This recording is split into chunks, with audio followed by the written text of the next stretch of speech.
Okay, so I'm back, and today we're going to go over the ADCC European Trials.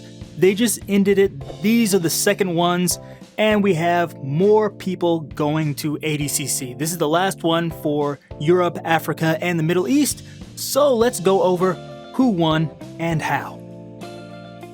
Let's get started here with the men. At under 66 kilograms, the winner is Garabeg Ibragimov.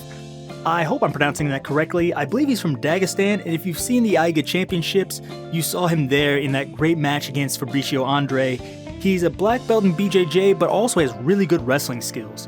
Second, you had Yagit Hani, which I'm not sure, sorry if I'm mispronouncing your name. And third place, we had Ash Williams. I think Ash was the favorite, but he came up short again, so we may not see him at ADCC.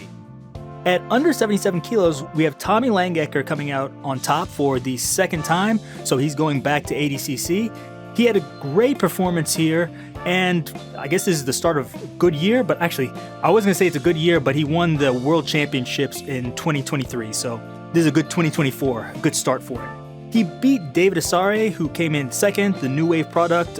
He's very young, but very good. And third place, Oliver Taza. So Taza only has one more chance to get into ADCC, and that's the West Coast North American Trials. So good luck to him there.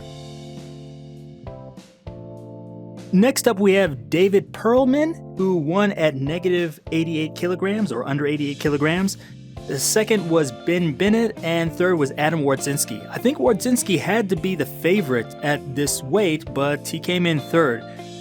Taylor Perman, I'm not sure, is very, very good. I hadn't heard of him before, but he has very good all-around jiu-jitsu skills, but especially leg locks, which looked to be his specialty. And that ended up getting him the win here. So good luck to him at the actual ADCC Championships. For under 99 kilograms, we have Martin Makalovich. I'm not sure how to pronounce his name. I'm sorry about that. You've probably seen him before on Polaris. I believe I first became aware of him at the Polaris Absolute GP. He lost in the first round to, I believe, is Giancarlo Bodoni, but there's no shame in that. Giancarlo fights sometimes at negative 99 kilos, and he's pretty big, and he's winning there too, so no shame losing to him. But Marcin actually came out on top here and won negative 99 kilograms. Seems to have a very well-rounded game, but the leg locks really took him through during this event. Second place was Casper Larson, and third place was Daniel Ladrin, I believe. And finally, above 99 kilos, we have Mark McQueen coming in first place.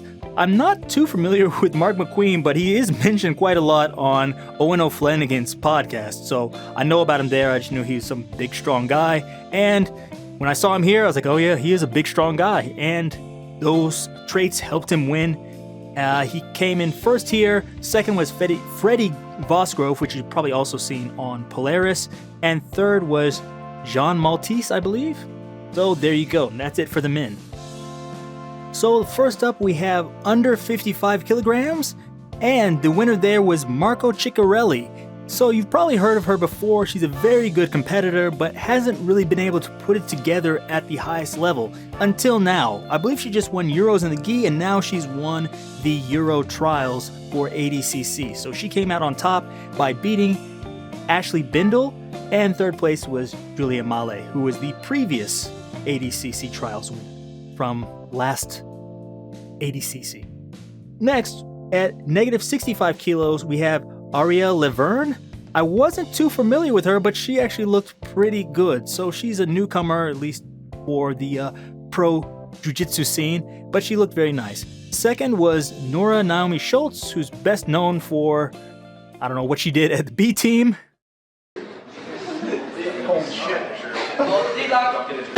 Oh! Wow. Lord Jesus. And third was Gamila Kanu. Not too familiar with her, but she came in third place. At above 55, we had Nia Blackman, who has been known for a while. She's a very good up-and-comer, and she actually came up on top here. In second place was Sala Samola, which I wasn't too familiar with before this, and third place was Maria Malajacek, who I believe was she the Nogi Worlds winner this year? So she's very good, and there she is. I'm not sure if she's actually American also, so she might have another chance in America too, but I'm not sure about that. I'm not so sure about her background, so we'll see. Okay, so now that we know who won, let's get into the stats. One thing I should say before we do that is I didn't get all the matches in here. Basically, since there were so many, I only did the finals matches, the third place matches, and the semi-final matches. So that's about 4 matches per division, which is actually a ton. I had to watch all those. So just keep those in mind when you look at these stats. As you can see here, there are more points in decisions than submissions, which is always disappointing. What we have though is we have 26.7% of finishes coming from leg attacks and 6.7, I believe, from neck attacks. There were actually no arm submissions in the matches that I saw, which is a bit disappointing. I don't know what's going on with that, but that's what we had. Some of this was probably due to the fact that these are finals matches and semifinals, so people are being a little bit more conservative, but I don't know, I'm not letting them off the hook for that. Some of this is nasty, these points wins or these decision wins. So I like to see a little bit more action, but we'll get into the action stats later. Let's get into the actual submissions, takedowns, sweeps, passes, etc. Okay, so as you can see here, the inside heel hook came out on top. Surprisingly, there's only one miss, the other ones all hit. And secondly came the outside heel hook and the rear naked choke. So there weren't any arm attacks, which I was really surprised about, but you did get lots of leg attacks. And surprisingly, it seems like lots of the heel hooks were actually heavyweight, which usually doesn't happen. But unfortunately, there was some problems in the women's division. You know, I support women's jiu-jitsu, but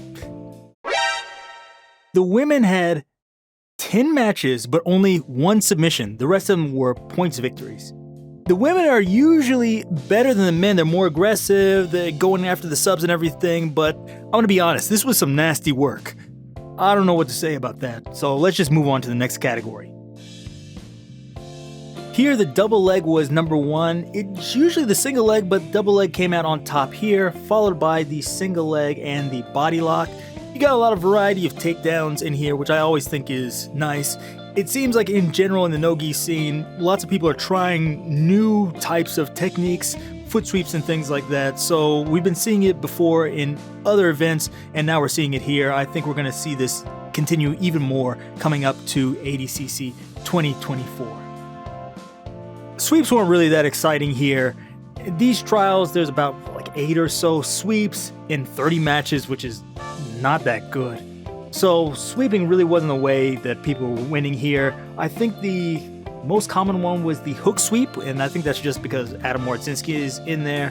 Adam Wardzinski is awesome at the hook sweep, so check out his matches if you want to see some good uses of that, but in general, there weren't lots of sweeps in here. Okay, you might be thinking, oh, the sweeps weren't that good, but the passes, that may be where the action is. Nope, there weren't that many passes either. There are about 11 in 30 matches, which honestly isn't that good either.